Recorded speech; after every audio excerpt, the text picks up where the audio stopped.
வரவேற்கிறேன். நான் தான் உங்க விஜய் டிகே பேசுறேன். நம்ம ஒவ்வொரு வாரமும் ஒவ்வொரு படத்த பத்தி பார்க்க போறோம். இந்த வாரம் என்ன படம் ரிலீஸ் ஆயிருக்கு அப்படின்றத பார்க்கறதுக்கு முன்னாடி சின்ன பிரேக்லாம் சொல்ல மாட்டேன். ஏன்னா, பிரேக்கே இல்லாம இந்த வாரத்துல வருஷ கடைசி ஆயிடுச்சு.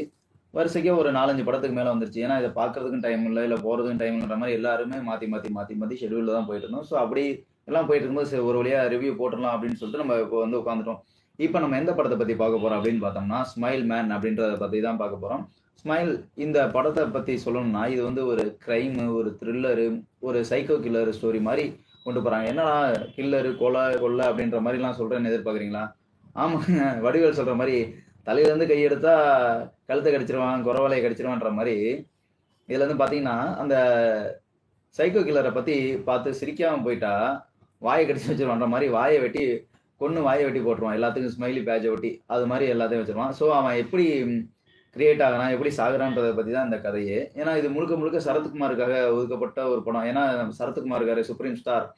அவருக்கு வந்து இது ஒரு 150வது படம். 150வது படம் ரொம்ப பிரம்மாண்டமா இருக்கும் அப்படின்ற மாரி எதிர்பார்த்தோம். ஆனா ரொம்ப பிரம்மாண்டமாவும் இல்ல. இந்த ஸ்மைல் மேன் அந்த பேருக்கு ஏத்த மாரி நல்லா ஓரளவு நல்லா சீரியல் கில்லர கண்டுபிடிக்கிற அளவுல ஸ்டார்ட்டிங்ல இருந்து ஓரளவு எண்ட் வரைக்கும் போயிருக்கு. ஏன்னா, இந்த படத்த ஓரளவு இந்த ஸ்டோரி கிரிப்பா கொண்டு போயிருந்தாலும், நம்ம சரத்குமார் கிரிப்பா கொண்டு போயிருந்தாலுமே, மத்தபடி இந்த சில விஷயத்துல நெறைய லாகுன்னு ஒரு விஷயம் இருக்கு இந்த படத்துல.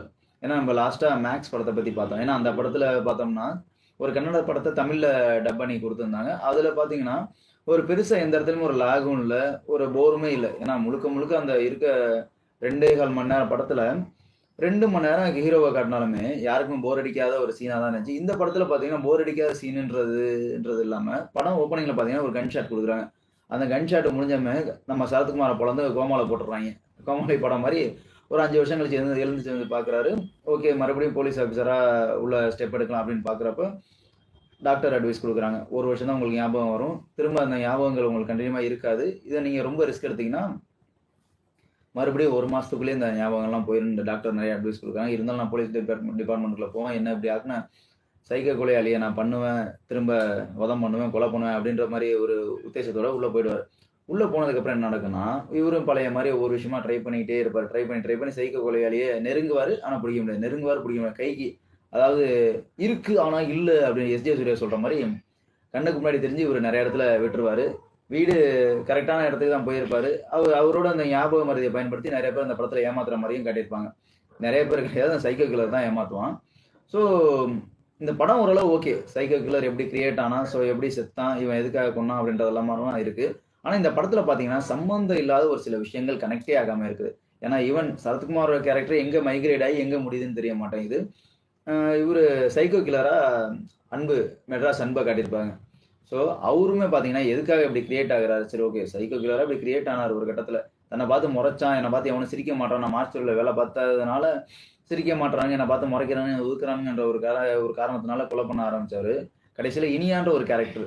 அவங்க வந்து நர்ஸா இருக்காங்க. அவங்களுக்கு ஒரு பொண்ணு இருக்கு.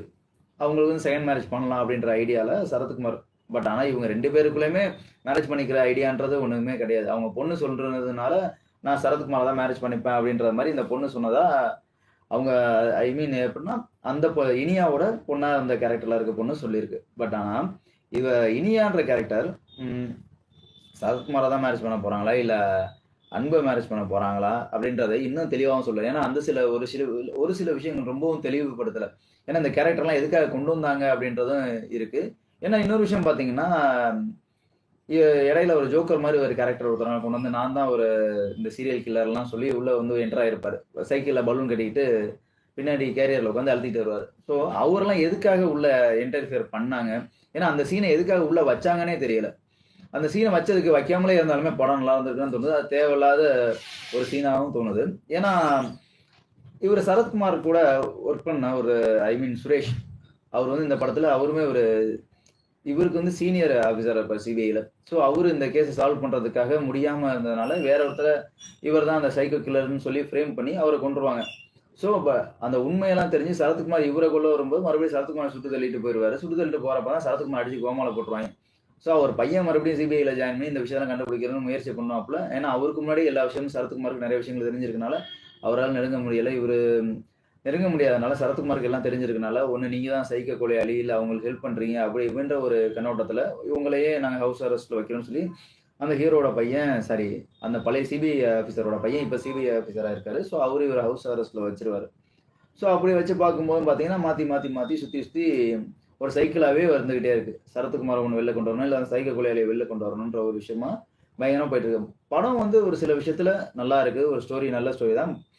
ஃபேமிலியோட போய் பார்க்கக்கூடிய படம் தான். ஆனா குழந்தைங்களும் கொஞ்சம் வயசானவங்களும் பார்க்கறது கொஞ்சம் தவிர்த்துக்கலாம். ஏன்னா, எங்க பார்த்தாலும் கொஞ்சம் வித்தியாசமான முறையில கொலைகள்லாம் நடந்துட்டு இருக்கு. அது தாங்கக்கூடியவங்க பார்க்கலாம், தாங்க முடியாதவங்க பார்க்க வேண்டாம். முக்கியமா தியேட்டர்ல போய் படத்த பாருங்க. எப்பயும் சொல்றது தான். எனக்கு பொறுத்தவரைக்கும் இந்த படத்த ஒரு டைம் பார்க்கலாம். சரத்குமாரும் சரி, மத்த ஆக்டர்ஸும் சரி, அவங்களுக்கு குடுத்த ரோல நல்லா ப்ராப்பரா பண்ணியிருக்காங்க. ஏன்னா, இந்த படம் பார்த்தீங்கன்னா, இன்னமும் சில விஷயத்துல புரியாத ட்விஸ்ட்ன்னு கிடையாது. சில கதாபாத்திரத்த எதுக்காக சேர்த்தாங்கன்னே தெரியாம இருக்குது. சில கதாபாத்திரம் ஏன் வச்சாங்கன்னு தெரியாம இருக்குது. இந்த மாரி விளக்கத்த நம்ம நெறைய அடுத்த படங்கள்லயும் பார்க்கலாம். இல்ல அதுக்கு அடுத்து வர படங்கள்லயும் என்னென்ன படங்கள் எப்படி இருக்குன்றதையும் நம்ம பார்க்கலாம். ஸோ மீண்டும் உங்களிடமிருந்து விடைபெறும் வரை நான் உங்கள் விஜய் டிகே. நம்ம அடுத்த திடீர்னு சினிமா ஷோல உங்களை சந்திக்கலாம். ஓகேவா?